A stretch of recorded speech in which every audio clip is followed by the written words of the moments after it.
Ils étaient 4000. Étudiants, lycéens, militaires de carrière, curés, gendarmes. Dès 1942, ils avaient fait du Vercors, ce massif montagneux situé sur les hauteurs de Grenoble, un refuge de résistants et un haut lieu de lutte contre l'occupant nazi. On savait qu'on était engagé dans une période historique. Le Vercors, grâce à ses hommes, avait même, en pleine occupation, rétabli la République, fondé une île de liberté. Il y avait la zone occupée, la zone libre et le Vercors. On n'est pas là seulement pour tuer du Boche, on est là pour refaire la France. Le drapeau de la France y flottait librement, jusqu'à ce que le commandement allemand décide de faire du Vercors un exemple. Placé où il est, le Vercors peut menacer leur ligne de communication et donc il va devenir une cible prioritaire. Le 21 juillet 1944, les troupes allemandes lancent une vaste opération militaire. C'est une nouveauté absolue en France. Un groupe d'assaut allemand arrivant en planeur avec à bord des parachutistes qui doivent atterrir à Vassieux, au cœur du maquis. Leur objectif, anéantir le maquis, traumatiser, violenter la population, puis raser, brûler toutes les fermes, afin d'empêcher le maquis de renaître de ses cendres. Dans l'esprit du national-socialisme, les maquisards font partie de sous-hommes devant être exterminés, n'ayant aucun droit. Maquisards, civils, femmes, enfants, même les bêtes seront les victimes d'un déferlement de violence. Les Allemands vont choisir au Vercors l'anéantissement par la barbarie. Vassieux, La Chapelle en Vercors, Valchevrières. Des villages martyrs qui portent encore aujourd'hui les stigmates de cette épopée tragique du Vercors.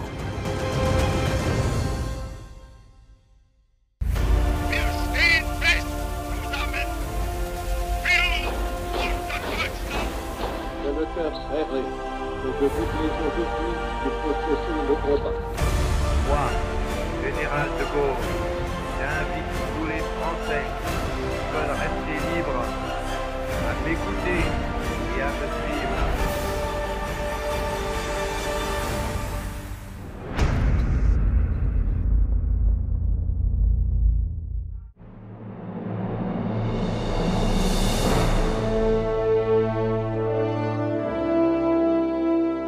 Situé sur les hauteurs de Grenoble, le Vercors se trouve après l'armistice de juin 1940 en zone libre.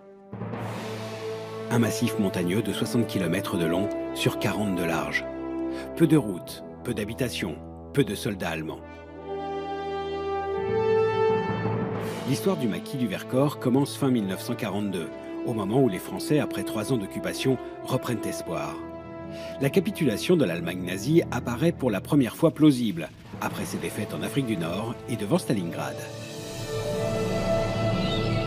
Vous avez une bascule française qui accompagne la bascule générale de la Seconde Guerre mondiale. C'est l'occupation de la zone libre à partir du 11 novembre 1942, où Vichy perd, je dirais, les éléments centraux de sa légitimité.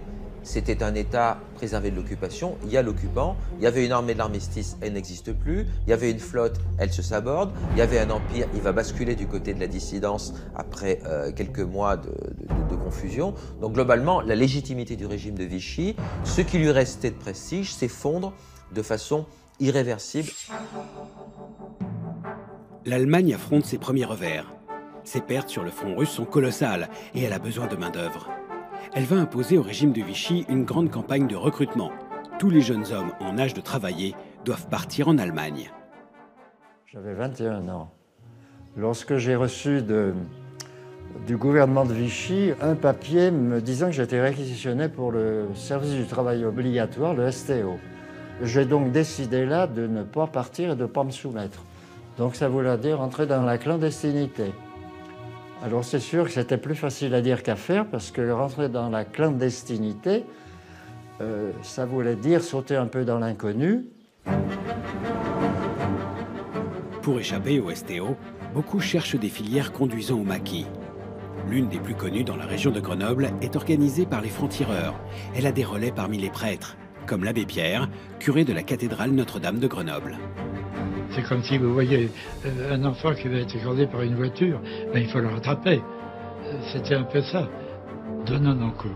Petit Louis, il est un des tout premiers venus me trouver.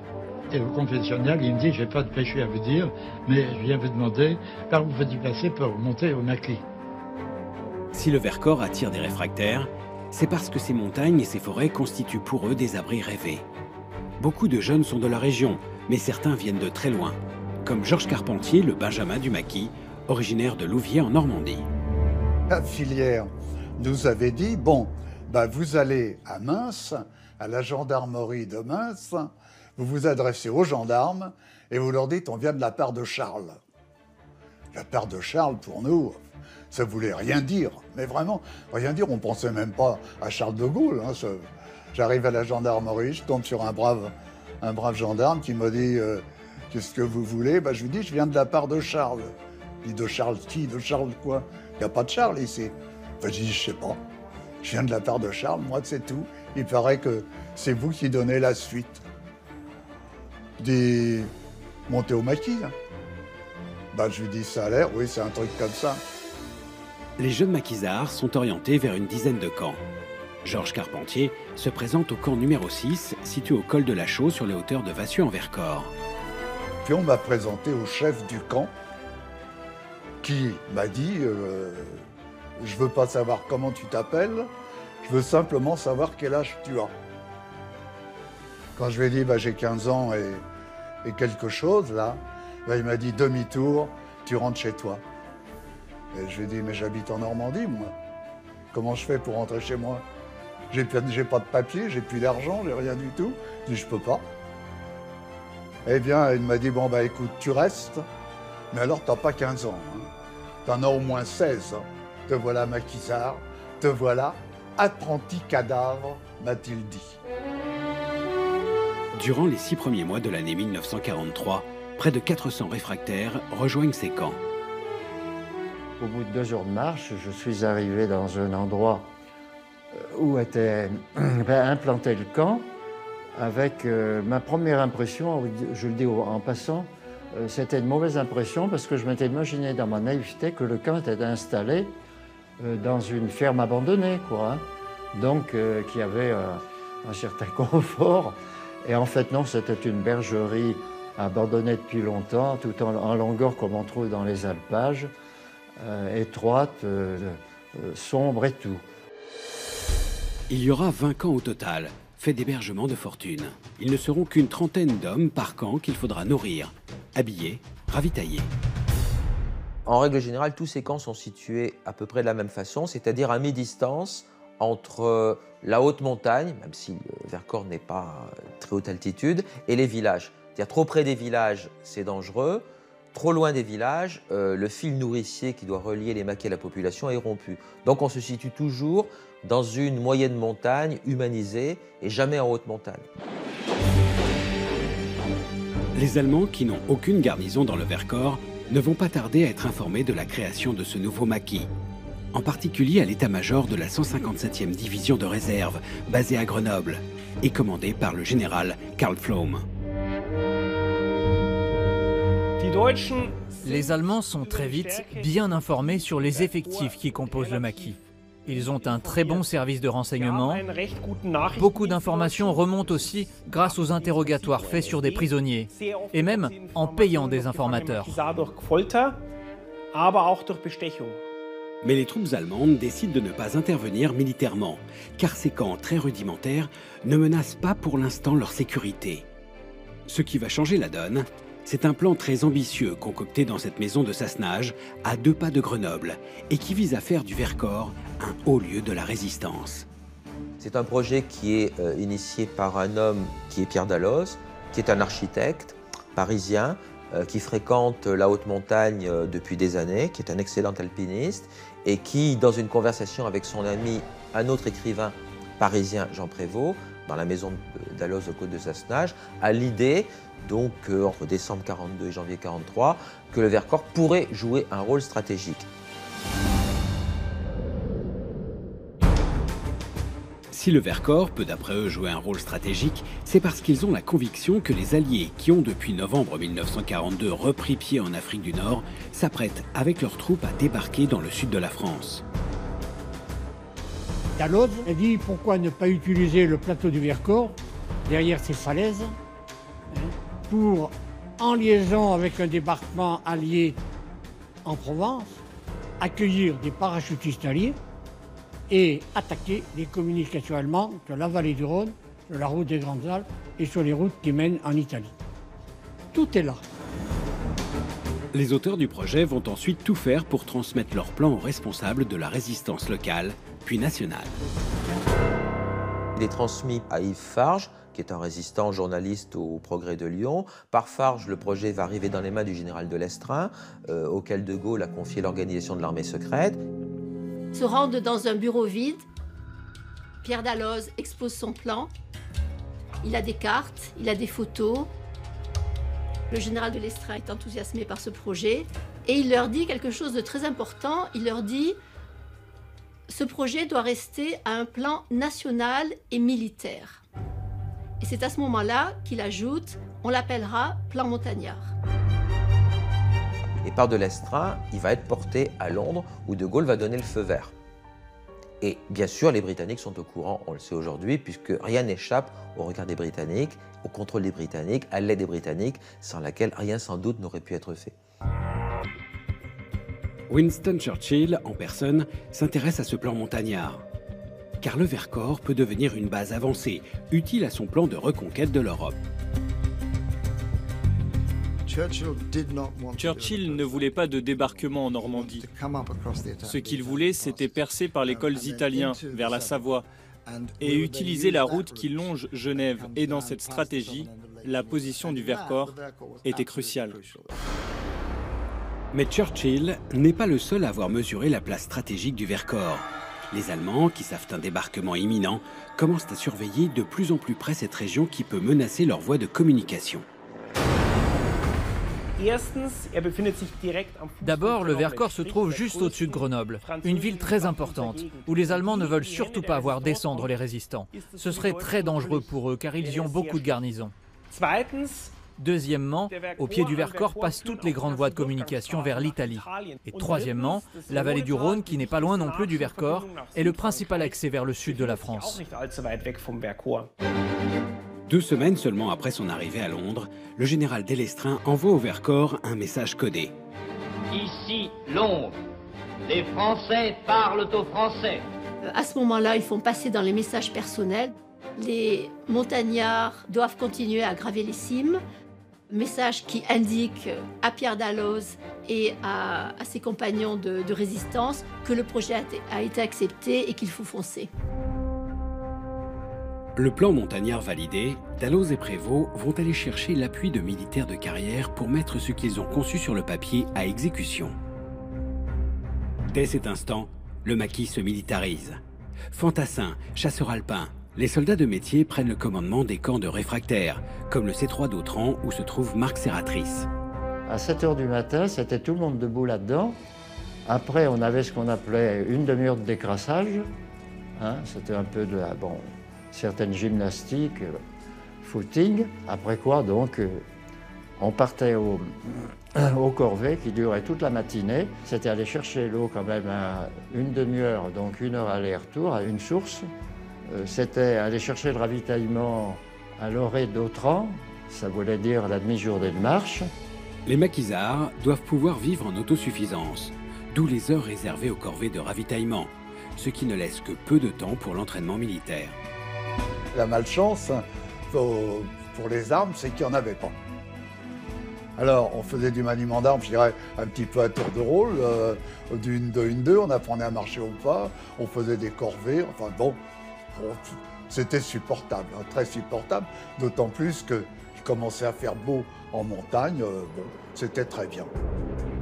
L'instruction militaire est très limitée, car Londres va attendre novembre 1943, soit 10 mois après la validation du plan, pour envoyer un premier parachutage, avec enfin quelques armes. Dans les containers, il y avait les mitraillettes Sten, ça correspond aux pistolets mitrailleurs de maintenant. Il y avait les armes de poing, c'était des pistolets Colt américains, des grenades à fragmentation. De l'armement anti-char, des mines, des explosifs, je précise bien des armes légères, jamais des armes lourdes. Churchill ne voulait pas armer la résistance d'un arme lourde pour plusieurs raisons. La première, il dit qu'ils sont faits pour la guérilla, ça ne sert à rien d'avoir des mortiers lourds. Il y a une deuxième raison un peu cachée, c'est qu'il ne voulait pas que certaines parties de la résistance prennent le pouvoir en France à la Libération. L'une des particularités du Vercors, c'est la volonté du commandement, dès le départ, d'éveiller les consciences politiques et patriotiques des maquisards. On a eu la visite 2 fois de ce qu'on appelait l'équipe volante. Alors l'équipe volante, parce que c'était une équipe qui allait de camp en camp pour prêcher la bonne parole et renforcer le moral. On lit des extraits de romans à caractère patriotique, Erckmann et Chatrian, ou qui exaltent la lutte clandestine. Les Chouans de Balzac, paraît-il, sont lus dans des veillées. Et le but politique de ces veillées, c'était de dire on est là, on n'est pas là seulement pour tuer du Boche, on est là pour refaire la France, et la France politique et sociale après. Cette ambition de relever la France a permis aux volontaires de souder les rangs et de surpasser leurs différences. Car se côtoyaient au Vercors des gens d'origine, de convictions politiques et religieuses très opposées. Si la société actuelle, qui est hétéroclite, on va dire, s'entendait aussi bien que les gens qui étaient dans le maquis, qui étaient aussi une constitution tout à fait hétéroclite, ce serait le paradis sur terre. Malgré leur entente, les maquisards, en cette fin 1943, doivent se résigner à une chose. Le débarquement tant attendu ne semble plus imminent. Il leur faudra donc passer encore tout un hiver dans le froid rigoureux des montagnes.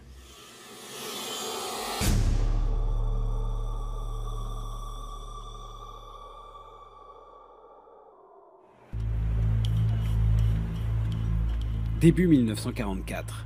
Après 4 années de guerre, les Alliés revoient leur plan de reconquête de l'Europe. Changement radical.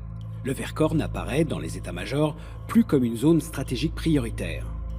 À Londres, réunion importante le 22 mars entre Eisenhower et Churchill, qui se rendent compte qu'ils n'ont pas assez de matériel de débarquement, ce qui fait qu'ils décident à ce moment-là que le débarquement nord et le débarquement sud n'auront pas lieu simultanément, et en plus de ça, si tant est que le débarquement sud ait lieu. Évidemment, il n'en est rien dit aux Français, c'est une décision qui est gardée à un niveau élevé, et s'il n'y a pas de débarquement sud, il n'y a pas de Vercors. Ce changement stratégique s'accompagne pour le Vercors d'un désastre. Le général de Lestrin et Jean Moulin sont arrêtés, et ce qui est important à ce moment-là pour le Vercors, c'est qu'ils étaient les liens directs avec le général de Gaulle pour le Vercors. Et ce lien disparaît. Ce lien disparaît et les responsables du Vercors ne s'en rendent pas compte. À Saint-Martin, en Vercors, l'état-major s'inquiète. 1 an après la validation du plan Montagnard, qui doit faire du Vercors une base avancée de la résistance en cas de débarquement en Provence, plus aucun signe ni de la France libre, ni des Alliés. Les dirigeants se rendent compte qu'ils n'ont toujours rien, aucune instruction qui leur vient du plus haut. Ils commencent à se demander, est-ce qu'on pense à nous, est-ce qu'on nous a oubliés, est-ce qu'on joue un rôle, est-ce qu'on n'en joue pas. Ils décident donc à ce moment-là d'envoyer quelqu'un à Alger. Alger, c'est désormais la capitale de la France libre. Et c'est Eugène Chavant, le chef civil du Vercors, qui s'y rend le 24 mai 1944. Il va y rencontrer les plus proches collaborateurs du général de Gaulle qui vont lui promettre monts et merveilles. Chavant est allé au bureau central de renseignement et d'action d'Alger, qui était vraiment la cheville ouvrière de tous les appuis de la résistance en France. Et là, le colonel Constant s'est peut-être un peu avancé en disant à Chavant, allez, ok, on va vous envoyer 2700 parachutistes. Sauf que Constant n'avait pas les parachutistes et ne pouvait pas les envoyer sans l'appui des Alliés, lesquels Alliés avaient d'autres chats à fouetter à l'époque. Après cette première entrevue, Eugène Chavant rencontre le chef des services secrets de la Résistance, Jacques Soustelle. Jacques Soustelle, avant leur départ, leur remet 2,5 millions de francs, mais également il leur remet ce qu'ils appellent une décision. C'est une décision qui est en fait c'est un ordre d'exécution du plan Montagnard. Donc il a entre les mains un ordre venant du haut commandement. C'est avec ces promesses pleines d'espoir et un ordre d'exécution du plan Montagnard, signé par Jacques Soustelle au nom du général de Gaulle, qu'Eugène Chavant revient au Vercors, triomphant. Je pense qu'il revient sur place, il remotive les gens, mais entre-temps, il arrive au moment même où le débarquement en Normandie vient de se produire et est connu. Et donc le débarquement en Normandie, c'est un électrochoc. C'était vraiment le tam-tam, hein. Le débarquement du 6 juin avait eu lieu le matin, enfin au lever du jour. À midi, nous, dans notre montagne, on était déjà au courant. C'était des cris de joie et tout, puisque pour nous, ce pour quoi on était là depuis un an et demi commençait, puis surtout, c'était la bataille de France qui commençait. L'enthousiasme de cette nouvelle se propage aussi dans les vallées alentours. Tous les réseaux de résistance sont en ébullition. Au PC, François Huette, le chef militaire du Vercors, décrète la mobilisation générale. Des milliers de jeunes vont monter au maquis. Toutes les équipes qui avaient été formées, de résistants qui avaient été formées pendant les week-ends, commencent à monter sur le Vercors. D'autres jeunes, d'autres personnes également montent sur le Vercors parce qu'ils veulent aider, ils veulent contribuer. Et très rapidement, on aura plus de 3000 personnes sur le Vercors. Il y a eu un entraînement assez curieux, c'est qu'il y a le copain qui dit au copain « on monte au Vercors », il monte au Vercors. Donc il y a des gens qui sont montés en souliers bas avec la petite valise. Ça a été un peu folklorique. Et tout ça, il a fallu les accueillir, les organiser, les affecter, les armer. On avait même fait un centre d'instruction de 8 jours accéléré pour justement militariser ces jeunes. Parmi ces nouvelles recrues, l'historien et ancien animateur de télévision Marc Ferraud, originaire de Grenoble. Il reçoit cette instruction très accélérée. On m'a fait marcher au pas, saluer, gauche-droite, droite-gauche. Au bout d'un jour ou deux, ça faisait quand même beaucoup, hein. J'avais l'impression que c'était pas très efficace. J'avais pas d'armes.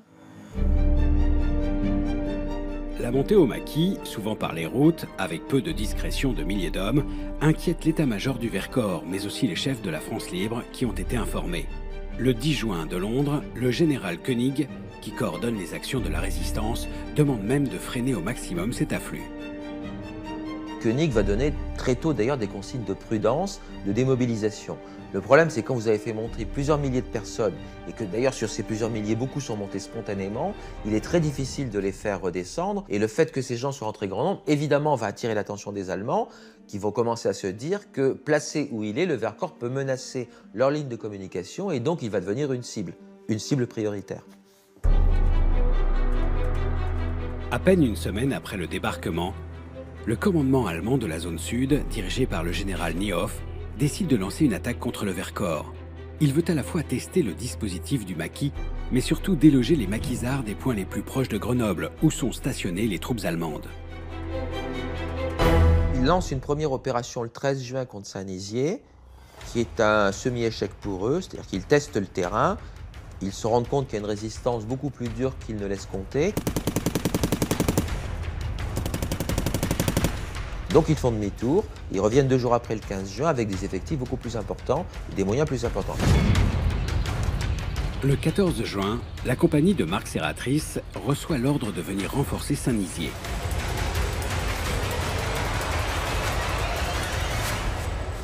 Alors donc nous, pendant la nuit, on est arrivés.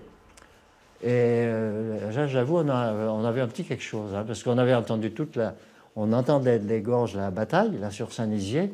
Et on se dit, cette fournière, hein. Alors ça va plus être du plaisir. Hein.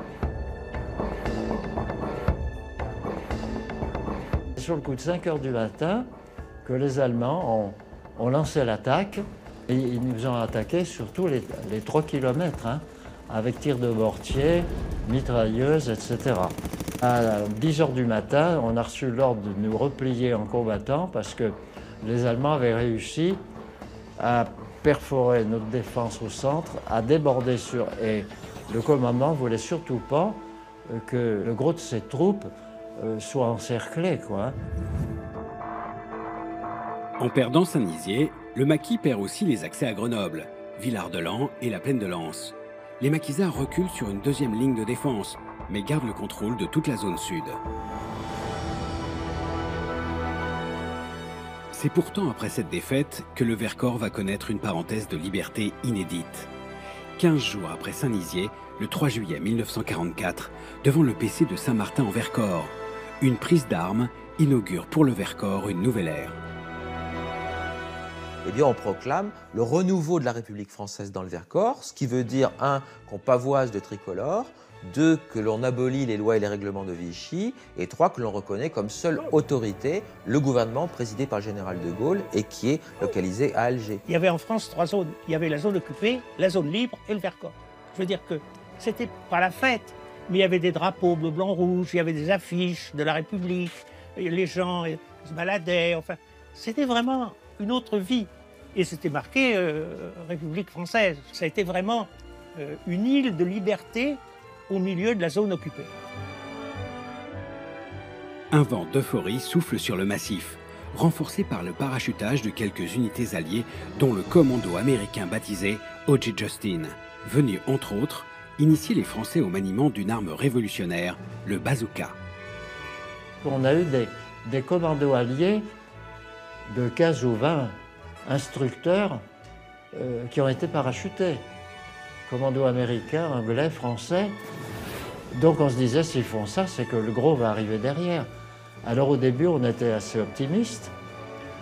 Mais au fur et à mesure que les jours passaient, au bout de 15 jours, toujours pas de nouvelles, et du débarquement dans le midi de la France, et de commandos venus nous renforcer. Donc nos chefs commençaient à se dire, ça doit mal tourner. L'affaire du Vercors est en train de mal tourner. Hein. Une inquiétude confirmée quelques heures plus tard au PC de Saint-Martin, où Marc Ferraud a été affecté. J'entends une gueulante, « Les salauds, ils nous lâchent, c'est scandaleux, inadmissible. » Oh, j'ouvre la porte, j'entends. Oui, De Gaulle nous a abandonnés, ordure, enfin bref. Toute une série de jurons. Et j'apprends donc, par un des lieutenants, qu'ils attendaient l'annonce d'un débarquement dans le Midi et qu'il était reporté. Et voilà que le lendemain matin, 14, contre toute prévision, une nuée de parachutes s'abat sur la vallée. C'est-à-dire que après qu'on ait su qu'il n'y aurait pas de débarquement, ordre contre ordre, j'en sais rien, ils envoyaient quand même les parachutes et tout, ce qui a alerté les Allemands. Un mois, jour pour jour après Saint-Nizier, le général Heinrich Niehoff se décide à lancer sa grande offensive contre le Vercors, l'opération Bettina. Mettons-nous un peu dans la peau du général Niehoff. Il a vu le débarquement en Normandie, Cherbourg était quasiment pris. En Italie, les Allemands, de ligne de défense en ligne de défense, perdent des pieds. Donc cet homme-là a eu une préoccupation majeure, c'est sauvegarder ses voies de communication. Il y a la vallée du Rhône et de la route des Grandes Alpes et des routes qui permettent d'aller vers l'Italie du Nord. Le plan allemand dans le Vercors ressemble beaucoup à celui adopté quelques mois plus tôt contre le maquis des Glières. D'abord, le plateau est encerclé. Et en même temps, 4 groupes d'assaut vont entrer en action. 2 groupes, composés par des chasseurs alpins, attaquent à l'est, par des points hauts. Ensuite, une colonne de la 9e division Panzer arrive elle par le sud, en passant par Die. Et nouveauté absolue en France, un groupe d'assaut arrivant en planeur avec à bord des parachutistes qui doivent atterrir à Vassieux, au cœur du maquis.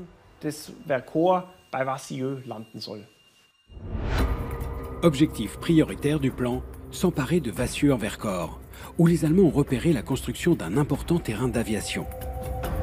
Les ordres ont été finalement d'anéantir ce lieu qui, pour les Allemands, est le poste de commandement du maquis. Maintenant, on sait que c'est une erreur de renseignement. Le maquis du Vercors avait son commandement plutôt sur Saint-Martin en Vercors et Vassieux était principalement le lieu des préparatifs pour l'atterrissage des éventuels parachutistes, mais des parachutistes alliés ou des avions alliés. Pour détruire cet objectif, l'état-major allemand crée une unité parachutiste spéciale, le KG-200. Ce groupe d'assaut est constitué de soldats sans état d'âme, recrutés sur le front de l'Est, souvent parmi des unités disciplinaires. Le commandement est confié à l'un des officiers les plus valeureux du Reich, l'Oberleutnant Friedrich Schäfer. Le groupe finalement qui a été dirigé par Schäfer, par ce jeune chef parachutiste de 25 ans, est effectivement un groupe qui a été fait sur mesure. On va prioriser un esprit d'attaquant, de combativité, d'esprit impitoyable, comme les directives nazies le prescrivent. Donc une unité quand même très sélectionnée et extrêmement brutale dans ses comportements. Quelques jours avant le début de l'opération, le commando de la Luftwaffe rejoint dans le plus grand secret l'aérodrome de Bron, à côté de Lyon, pour y recevoir les dernières instructions. Elles sont données par le fameux Werner Knabe, chef du SIPO-SD, l'unité spéciale de la Gestapo qui a déjà sévi avec rage 4 mois plus tôt contre le maquis des Glières.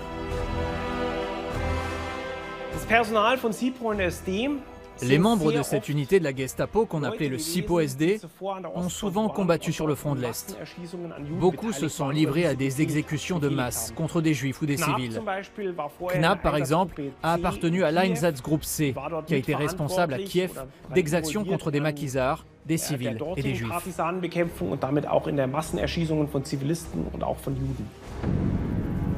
Les consignes de Knabe, qui va s'envoler avec eux vers Vassieux, sont sans équivoque. Il faut anéantir le maquis et se livrer à des représailles contre la population qui, dans le Vercors, soutient très majoritairement la résistance. À 7h30 le 21 juillet, l'unité KG 200 décolle de l'aérodrome de Bron. 22 planeurs tractés par des bombardiers. 9 hommes par aéronef. Ils prennent la direction du sud de la vallée du Rhône, puis remontent vers Die.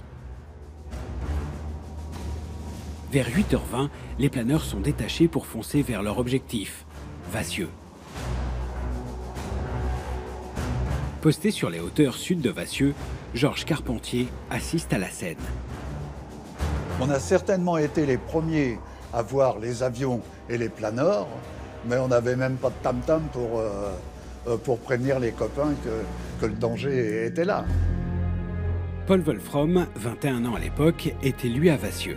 À 8h30, il discutait avec le capitaine Tournissa, un aviateur. Brusquement, on voit des avions qui arrivent,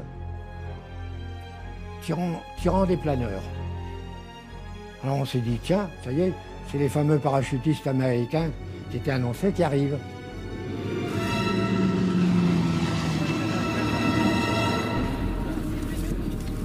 Tournissa a dit, c'est pas des Américains, c'est des Allemands. Ah! Bon, alors ça changeait tout. Je cours à l'autre bout du village. Bon, je ramasse mon fusil, je ressors, et je me trouve presque nez à nez avec un planeur allemand. Il y avait un gars qui en sortait. Là, c'est vraiment la chance du débutant. Je sais même pas si j'ai eu le temps d'épauler. Je tire, pan, il tombe. Je tire dans le planeur tant que je peux. Hein. Bon, ça a dû certainement faire des dégâts parce que les gars, ils étaient assis les uns derrière les autres dans le planeur. Bon, une dizaine de cartouches probablement. Mon cousin avait mis son fusil mitrailleur en batterie. Il vide un chargeur sur le planeur. Plus personne n'en est sorti. Près de 200 parachutistes investissent Vassieux. Leur puissance de feu est bien supérieure à celle des maquisards. Ils disposent de mitrailleuses lourdes et d'armes ultramodernes, comme ces fusils d'assaut ancêtres des Kalachnikov. Du ciel, des bombardiers allemands lancent des bombes au phosphore qui embrasent le village. Les Allemands progressent relativement vite, ils rentrent dans Vassieux, ils sont très bien préparés à ce genre de combat. Et très vite, le manque de communication, la rapidité incroyable de l'opération aéroportée fait que les résistants, malgré tout le courage et l'héroïsme qu'ils peuvent manifester, vont être effectivement cloués sur place et totalement débordés. Les Allemands tirent sur tout ce qui bouge. Le commando se livre, dès le premier jour, à une succession d'exactions. Maquisards, hommes, femmes, enfants, il n'épargne personne.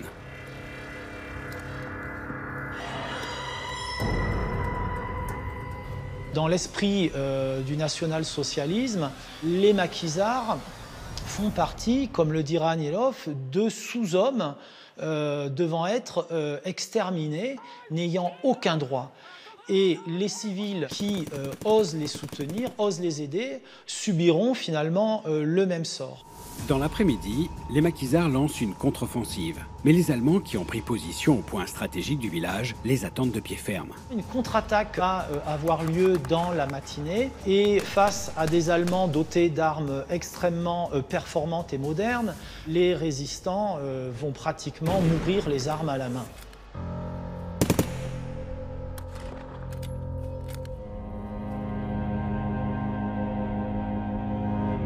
« 97 résistants vont périr à Vassieux. Les Allemands vont alors s'en prendre aux civils.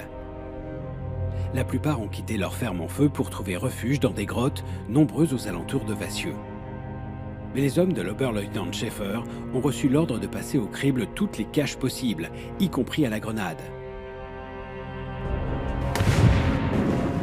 Suzanne Berthet avait 9 ans. Elle était dans cette grotte avec ses parents.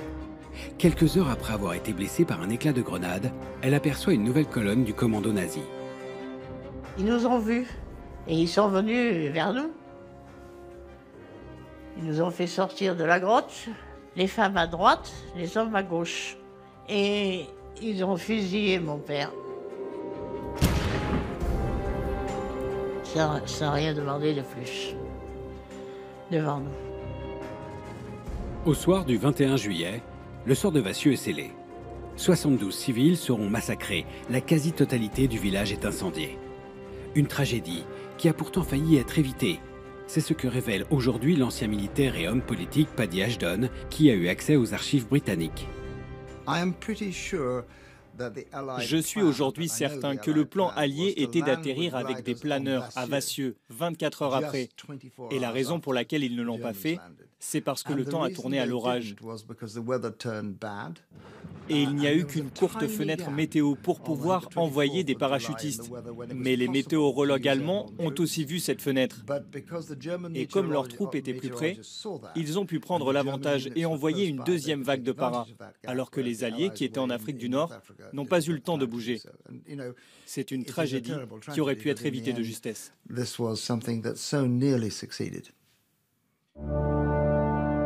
Alors que Vassieux sombre, d'autres combats éclatent un peu partout dans le Vercors.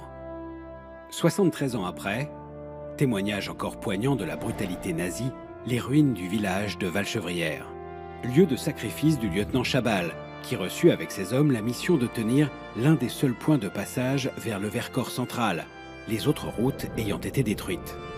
Ce 22 juillet, dans la chapelle de Valchevrières, ultime bénédiction pour les hommes d'Abel Chabal. Tous conscients que la colonne allemande venue de Saint-Nizier, plus nombreuse, mieux armée, fonce vers leur emplacement. Abel Chabal sait qu'il doit tenir, c'est le verrou. Et déjà, le 22 juillet au soir, la route est minée, les hommes sont en place aux avant-postes et Chabal dit à ses hommes d'être prudents et de faire leur travail de soldats. Ce que Chabal ignore, c'est que des unités de chasseurs alpins allemands, les fameux Gebirgsjäger, ont profité de la nuit pour gagner les sommets et attaquer par le haut. Dès l'aube, ils commencent leur progression. L'état-major du Vercors ne peut fournir à Chabal aucun renfort, faute d'hommes disponibles. Le combat n'a pas encore commencé, mais la compagnie Chabal est déjà encerclée. Le combat dure environ 4 heures. Les avant-postes ont cédé assez rapidement. La section Chabal est 30 fois inférieure en nombre aux Allemands qui sont là. Et Chabal est inquiet parce qu'il y a une butte et il se dit qu'il faut aller garder la butte. Donc il demande à ses hommes de monter. Et les hommes montent mais se retrouvent eux nez à nez avec des Allemands à nouveau. Et les hommes se replient et trouvent Chabal mort. Les Allemands descendent au village, selon des témoignages, boivent beaucoup et avec des grenades incendiaires, incendient le village.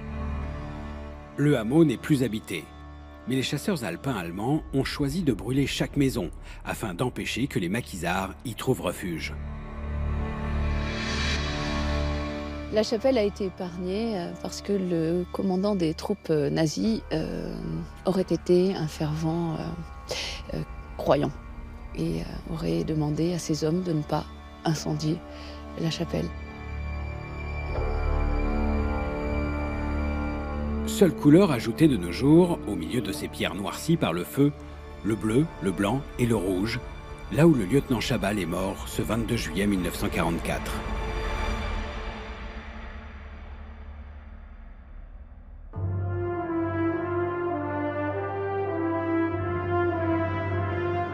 Après 2 jours de combat, le 23 juillet, la situation se dégrade sur tous les fronts.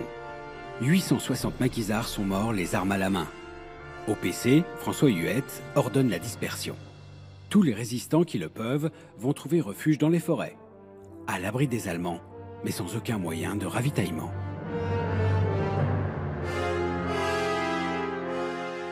Les Allemands, ils ont dit à la population, terroristes, capotent, tous capotent, mais et ceux qui ne sont pas capotes, on va les faire crever par la faim et la soif.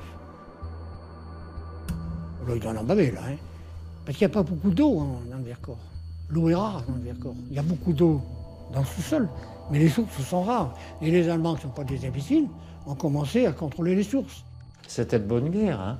Au lieu de venir nous chercher et avoir des pertes, et effectivement, on n'a pas crevé, mais on a eu la faim et la soif. La faim et la soif, puisqu'on était 3 semaines assiégés, quoi. Et quand il n'y avait plus rien à manger, ben, ils mangeaient quoi? Des fraises de bois, de l'herbe. Il fallait tenir coûte que coûte.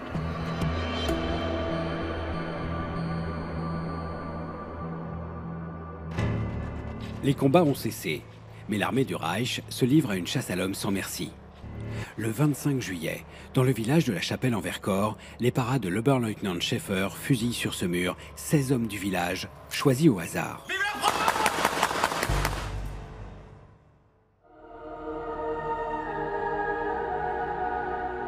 Face à la multiplication des massacres, des médecins d'un petit hôpital de campagne, inquiets, décident de conduire des blessés en sécurité sous le porche de la grotte de la Luire.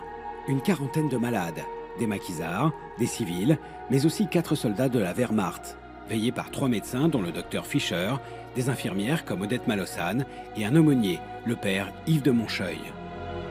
Le 27, après-midi, le cri tant redouté arrive, ils arrivent. Ce n'est pas, comme on le dit parfois, des nazis. Il y avait sans doute parmi eux des nazis, mais ce sont des soldats de la Wehrmacht, de la 157e division de réserve. Ce sont des soldats de la Wehrmacht. Les blessés polonais de la Wehrmacht qui étaient ici tentent de s'interposer, ne tirez pas. Ils sont mis à l'écart et les blessés les plus graves sont emmenés et vont être fusillés, vont être tués sur leur brancard.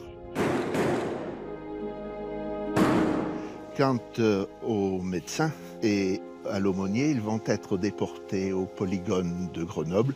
On retrouvera leur corps dans un charnier à la Libération. Les infirmières vont être déportées à Ravensbrück et Odette Malossan, Etty, l'infirmière-chef, n'en reviendra pas.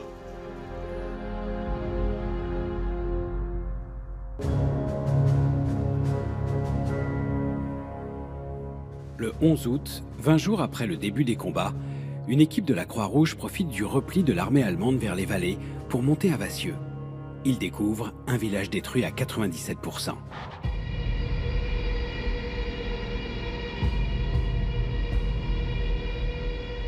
L'équipe de la Croix-Rouge qui est montée de Die a vu un spectacle abominable.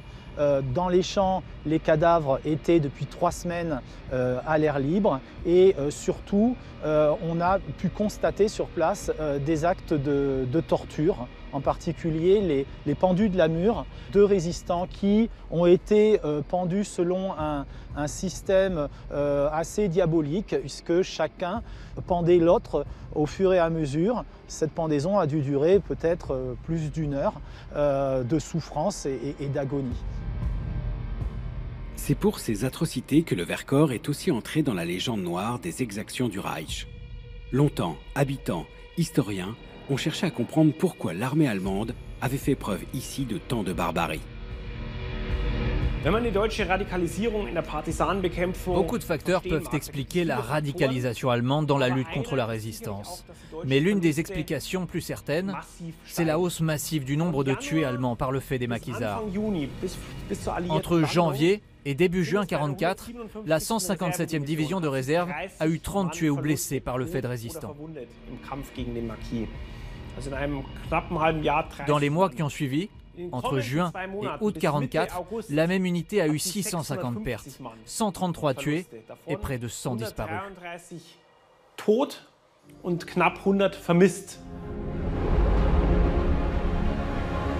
semaines après la chute du Vercors, le 15 août, le débarquement de Provence a enfin lieu. Les maquisards, qui ont réussi à échapper à la traque, ont pour beaucoup rejoint les troupes débarquées pour participer au combat de libération de toute la vallée du Rhône.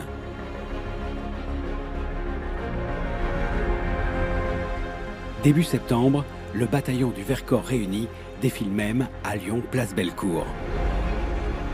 On a organisé à Lyon une grande journée des défilés des vainqueurs. Donc il y avait les Américains, il y avait les Français qui arrivaient de Provence. Et puis il y avait le Vercors.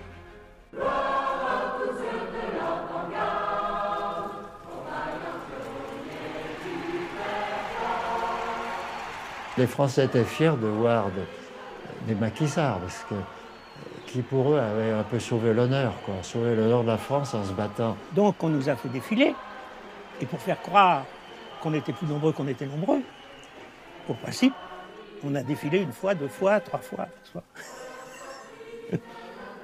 Et on n'en pouvait plus. Mais on était acclamés comme c'est pas vrai. Il y avait un monsieur, une dame à côté de moi, là, qui regardait, qui applaudissait. Je l'ai entendu qui disait à son mari, quand même, hein, ces maquisards, ils défilent moins bien que les Allemands.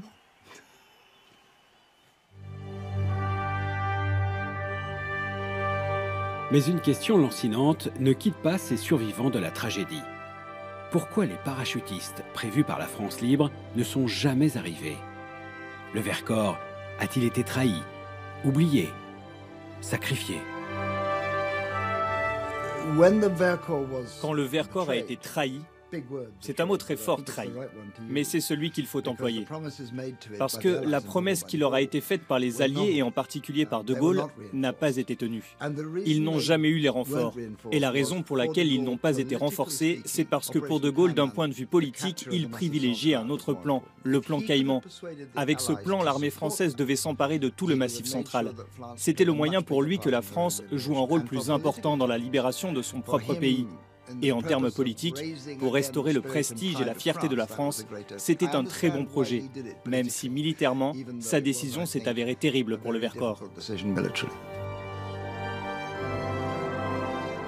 Trahison, non. Trahison, ça veut dire que délibérément, on livre des gens qui sont censés être de votre côté à l'ennemi. Donc cette accusation ne tient pas. Abandon, on oublie qu'on est dans une guerre. Et ce qui se passe au Vercors, il faut sortir du Vercors pour le comprendre. C'est-à-dire que vous avez dans toute la France, mais aussi en Italie, vous avez des situations analogues, des gens qui, après le 6 juin, prennent les armes, libèrent des morceaux de territoire et attendent une aide alliée qui ne vient pas. Et le problème, c'est que cette aide alliée ne vient pas parce que les moyens alliés, qui d'abord ne sont pas si importants qu'on le pense, sont concentrés pour percer en Normandie, que cette percée va prendre beaucoup plus de temps que prévu. Et donc, on revient toujours à cette carte de la guerre qu'entre le 6 juin et le 25 juillet, l'armée allemande a le temps pour monter des opérations destructrices contre les maquis du Vercors et d'autres maquis. Après-guerre, Vassieux, au même titre que Tulle ou Oradour-sur-Glane, sera cité au procès de Nuremberg. Mais les responsables des massacres, le général Niehoff, organisateur de l'opération Bettina, le général Pflaum, commandant de la 157e division de réserve, Werner Knabe, patron de la Gestapo de Lyon, ou l'Oberleutnant Schäfer, le chef du commando, échapperont tous à la justice. Le général Pflaum ne se présentera jamais devant la justice française. Les juges s'entendront dire qu'il était trop malade pour comparaître, et ils l'accepteront au final. Pour ce qui est de Niehoff, du général qui a vraiment organisé l'ensemble des opérations Mourra en captivité en Russie, donc ne pourra pas être jugé. Werner Knabe sera déclaré mort et sa mort effectivement maintenant nous apparaît plus que douteuse. Officiellement abattu dans sa voiture sur une autoroute qui n'a d'ailleurs probablement jamais existé en Allemagne. Et quant à Schaeffer, son jugement n'aura jamais lieu et il mourra au début des années 90 sans avoir pu répondre au moindre des crimes.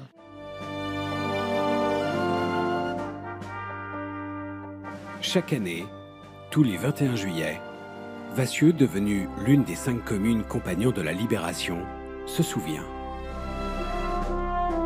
On sait de quel prix les combattants et les habitants de ces montagnes payèrent leur refus de la défaite et de l'asservissement et l'ampleur des atrocités et des exactions qu'ils eurent à subir en représailles.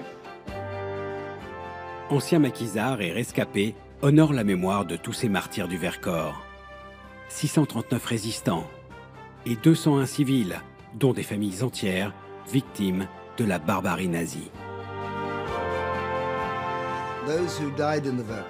Ceux qui sont morts au Vercors ont eu autant d'importance pour la réussite des opérations que ceux qui sont tombés sur les plages de Normandie.